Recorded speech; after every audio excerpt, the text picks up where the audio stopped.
Good morning, everyone. It's Pastor Bob with another Daily Bible Reading Insight and another Daily Bible Breakdown. We have an open day, and it is the rare video that it is Monday morning, and I am recording Monday morning. It's about 4:26 a.m. in the beautiful sanctuary over at Wesley. You may hear, I seem to have gotten an Easter cold, so a little bit froggy this morning. But that is okay because my spirit is bright. I'm still just enjoying the joy and the glory of Easter and celebrating with all of you. So thank you for everybody who came out to worship with us, not only at Wesley and West Willow, but also at Beams for sunrise. Here's what I want to talk about. I want to address what I spoke about on Easter, which was the promises of Jesus.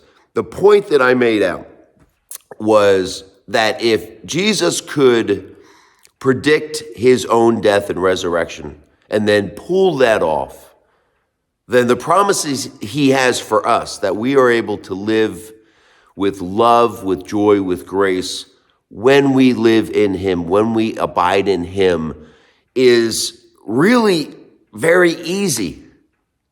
Does that make sense?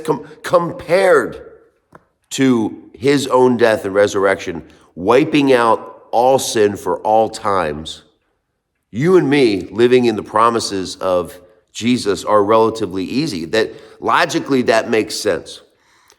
So what's stopping us? Why are we not living in the promises of Jesus and living these blessed lives? I believe there's four things that are stopping us.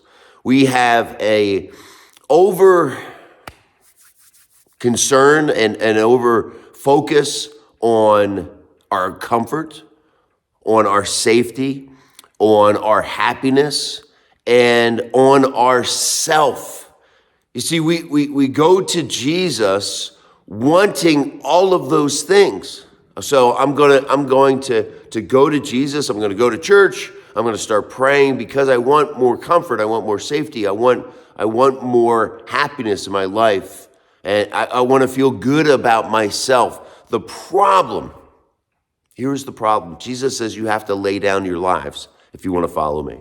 You have to lay down your lives. What does that mean? You have to give up your need for comfort, for safety, for happiness. You have to give up your need for understanding and making sense of all of these things. You have to let go of those things to step into my life. And I will give you better things than comfort and safety and happiness. I will give you my joy. I will give you my peace. I will give you just a sense of rightness. So how do we do this? This seems impossible. We practice the spiritual disciplines. We practice fasting. Fasting is loosening the grip of the bond for comfort and to be happy and even to be safe. I'm not saying put yourself in a dangerous situation, but instead of this almost morbid need for safety, we trust in God. We trust in Jesus. And most importantly, we lay down ourself. Spiritual disciplines are loosening the grip we have on ourselves to understand everything, for it to all make sense. It doesn't need to make sense. We need to trust. When we adopt spiritual disciplines, and this is a lifetime of work, my friends. This takes all of our life, but it is the best work. It is the most important work because the spiritual disciplines are really disciplines to diminish the self. And as we diminish the self, God grows in our heart. And his love, his joy, his grace start to expand, and God's kingdom starts to grow, and we experience life differently. And we see God's blessings everywhere. And it is amazing. You ready to continue this journey with me? Pastor Bob with another Daily Bible Reading Insight, another Daily Bible Breakdown. I appreciate and love all of you. We'll see you tomorrow.